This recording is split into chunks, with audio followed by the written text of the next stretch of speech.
Good evening students. आज हम start करेंगे session 4 duties and responsibilities of cashier. Last 3 sessions हम लोग पढ़ चुके हैं। मैंने उसकी वीडियोस भी डाली हैं, अगर कोई कन्फ्यूजन है तो उसमें देख लेना। अब सेशन 4 जो आज का चैप्टर है that is based on cashier. I hope आप सबको कैशियर क्या होता है ये तो पता ही होगा, है ना। कैशियर इज़ अ पर्सन जो कैश कलेक्ट करता है on the cash counter in the retail store, right. Cashier. Retail cashier look after the cash desk and occupies an important place in retail store. Mostly customers interact with cashier at cash counters in a retail store. Also, cashier is a retail employee who deals in cash and cash transactions at the billing counter. Very basic. Cashier कौन होता है? The most important person in the retail store. In the point of view, the owner के point of view से भी और customer के point of view से भी। हम लोग स्टोर में गए, हमने चीज़ें कलेक्ट करी, हमने चीज़ें ख़रीद ली हैं, अब उसकी बिलिंग कहाँ से करवाएंगे? कैशियर से करवाएंगे, है ना। और अगर कोई फर्दर इन्फॉर्मेशन होगी प्रोडक्ट के बारे में, जैसे डिस्काउंट है किसी प्रोडक्ट पे, किसी प्रोडक्ट को आप लोगों को यूज़ करके ख़रीदना है ना। इलेक्ट्रॉनिक आइटम्स होती हैं, उन्हें ऐसे परचेज़ नहीं करते, पहले टेस्ट कर लेते हैं। तो वो आप सब और आपकी एक्सचेंज पॉलिसीज़ क्या हैं, है ना। ऑर्गेनाइजेशन, वो चीज़ आप वापस करवा सकते हो या नहीं करवा सकते हो, कितने दिन में वापस करवा सकते हो, उसकी रिफ़ंड पॉलिसीज़ क्या हैं, रिटर्न पॉलिसीज़ क्या हैं, ये सारी इन्फॉर्मेशन आपको कैशियर डेस्क पे ही मिलती है, ठीक है। तो cashier is a most important, most responsible और सबसे ज़्यादा एक्सपीरियंस्ड इंसान होना चाहिए कैशियर को। मोस्ट इम्पॉर्टेंट और सबसे बड़ी बात, कैशियर्स जो हैं ये हमेशा एक्सपीरियंस लोग होते हैं, मोस्टली ज़्यादा पढ़े लिखे, मतलब एक प्रोफेशनल नॉलेज रखने वाले, और ज़्यादा important part of the organization. Important part क्यों? क्योंकि हम लोग बिज़नेस किस लिए कर रहे हैं? पैसे के लिए, है ना। तो पैसे हैंडल कौन कर रहा है? कैशियर। अब उनका हिसाब कौन करेगा? कैशियर। कस्टमर के साथ सबसे ज़्यादा डील कौन करता है? कैशियर। फॉर एग्ज़ाम्पल ले लो, तुम लोग किसी रिटेल स्टोर में गए, तुमने 1 घंटा 1.5 घंटा सामान ख़रीदा। उस 1-1.5 घंटे में तुमने हार्डली 10 या 20 मिनट्स किसी और सेल एसोसिएट से बात करी होगी, है ना। अब तुमने जब 1.5 घंटे में सामान ख़रीदा है तो उसकी बिलिंग करवाने में भी तुम्हें 15 से 20 मिनट लगेंगे।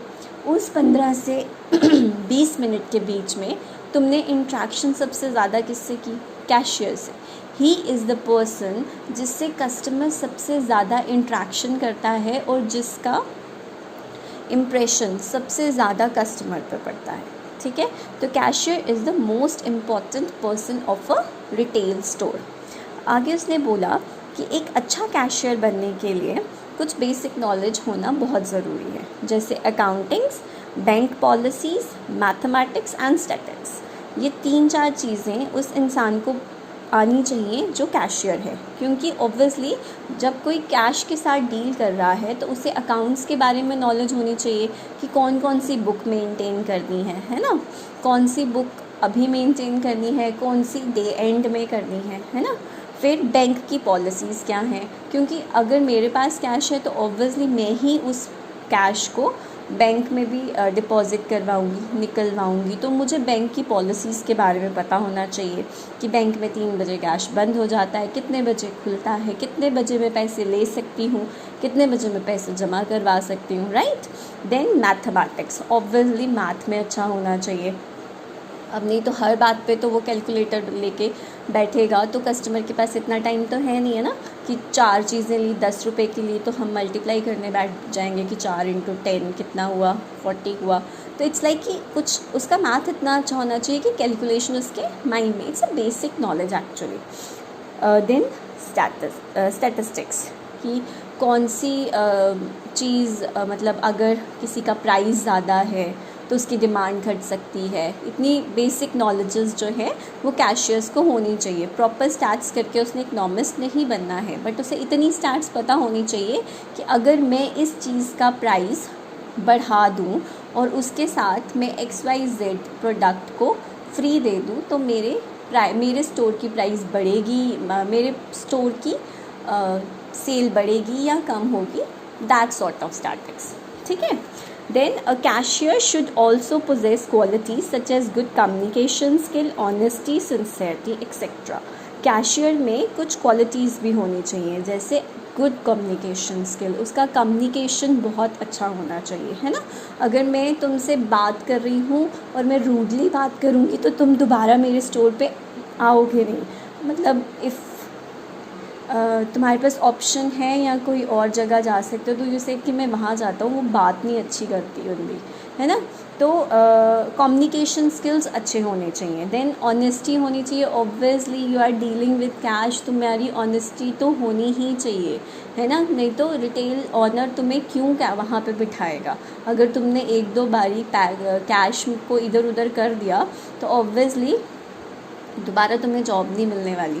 तो तुम्हारी ऑनेस्टी अच्छी होनी चाहिए और सिंसेरिटी, मतलब ये कुछ क्वालिटीज़ हैं जो कैशियर में होनी चाहिए। ठीक है। तो this is all about meaning of cashier. Then हम लोग आ गए ड्यूटीज़ ऑफ कैशियर पे कि एक कैशियर की क्या ड्यूटीज़ होनी चाहिए। What he said कि receive and disburse money is in the establishment other than financial institutions usually involve use of electronic scanner, cash registers or related equipments. What he said कि cashier की basic duties होनी क्या चाहिए, है ना। मतलब क्या ड्यूटीज़ हैं जो एक कैशियर को निभानी है टूवर्ड्स द रिटेल स्टोर या टूवर्ड्स द ऑर्गेनाइजेशन। किसी भी एक ऑर्गेनाइजेशन में पैसे लेने और देने के बीच में जो मतलब फिनेंशियल इंस्टीट्यूशंस को छोड़ के जो रिटेल स्टोर्स हैं, इनमें लेन देन के लिए जो बेसिक इक्विपमेंट्स यूज़ होते हैं वो होते हैं इलेक्ट्रॉनिक स्कैनर्स, कैश रजिस्टर्स और रिलेटेड इक्विपमेंट्स। इलेक्ट्रॉनिक स्कैनर्स क्या होते हैं? ये एक इलेक्ट्रॉनिक मशीन जैसी होती है जो प्रोडक्ट पे बारकोड दिया होता है, उसको वो स्कैन करते हैं। स्कैन करके उनके डाटाबेस में वो जो आइटम है उसका प्राइस वगैरह ऑलरेडी मेंशन्ड रहता है। जैसे ही तुम स्कैन करोगे तुम्हारे बिल में वो प्रोडक्ट ऐड हो जाएगा और वो कौन से लॉट में से गया, है ना, वो कितने का प्रोडक्ट था, उस पर कोई डिस्काउंट है या नहीं है, वो सारी डिटेल्स तुम्हारे बिल में आ जाएंगी। तुमने कितनी क्वांटिटीज़ ली वो जब तुम लोग उसको स्कैन करोगे तो कैशियर उसका नंबर ऑफ़ आइटम्स भी डाल देगा। तो अगर एक ली है तो एक आइटम तुम्हारे बिल पे आ जाएगी, दो ली है तो दो आइटम्स तुम्हारे बिल में आ जाएंगी। कितना प्राइस था वो स्कैनर स्कैन कर लेगा, बिकॉज ऑलरेडी उन्होंने अपने डाटाबेस में उस प्रोडक्ट को फीड करके रखा होता है। ठीक है। Then often involved in processing creditor debit card transactions and validity checks. तो what he said कि कैशियर, तभी उसने बोला कि कैशियर को कुछ बेसिक नॉलेजेस होनी चाहिए ताकि वो ये वाली मशीन्स एक्सेट्रा यूज़ कर पाए और इलेक्ट्रॉनिकली प्रोडक्ट सेल कर सके। ठीक है। देखो आजकल के रिटेल स्टोर्स में ऐसी ही इलेक्ट्रॉनिक चीज़ें यूज़ होती हैं। मतलब हम लोग सामान ख़रीदते हैं, देन जब उसकी बिलिंग होती है तो वो स्कैनर के साथ स्कैन करके उसकी प्राइस वगैरह और डिजिटल बिल्स भी निकालते हैं। ठीक है। देन ही सेड कि क्या ड्यूटीज़ हैं। अब उसने बेसिक ड्यूटीज़ बताई हैं एक रिटेल स्टोर में कैशियर की कौन कौन सी ड्यूटीज़ होती हैं। First is to greet customer when he she enters in the organization. Mostly ये लोग एंट्रेंस में ही इनके डेस्क होते हैं, है ना। तो जैसे ही कस्टमर ने एंटर किया यू मस्ट ग्रीट देम, ताकि कस्टमर फील कि वो एक अच्छी जगह आया है और उसे अच्छी तरह से ट्रीट किया जा रहा है ना। तो जैसे अगर आपको कोई जाते ही ग्रीट कर दे या आपसे अच्छे से बात कर ले तो you like the place. Then second is handle all cash transactions of the retail organization. जितनी भी रिटेल ऑर्गेनाइजेशन की कैश ट्रांजेक्शन्स हैं वो सब की सब कौन हैंडल करेगा? कैशियर। कैशियर कितने पैसे कितने की आइटम्स बिकी हैं, उसने कितने पैसे वापस करे हैं, मींस जितनी भी ट्रांजेक्शन्स एक रिटेल ऑर्गेनाइजेशन में रिलेटेड टू कैश होती हैं वो सब की सब कैशियर डील करता है। Third is accept payment by all type of cards.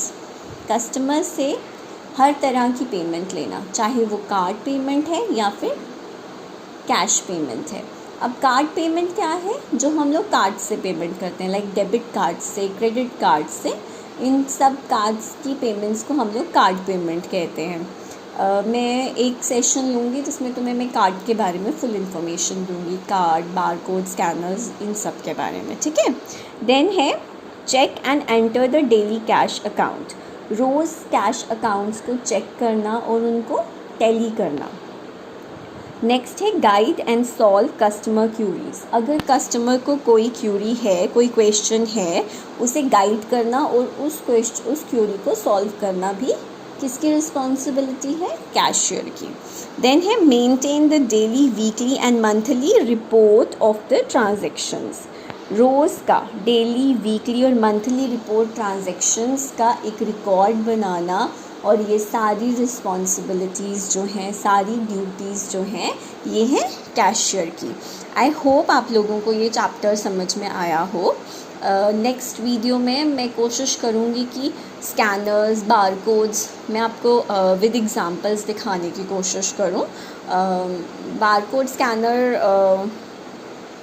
Sorry, electronic scanners, barcode scanners क्या होते हैं, मैं ये सब दिखाने की, और मैं तुम्हें कार्ड्स के बारे में भी प्रैक्टिकली मैं कार्ड दिखाकर एग्जांपल देने की कोशिश करूँगी नेक्स्ट सेक्शन में। तब तक read it properly. If you have any question, right in comment section. Thank you.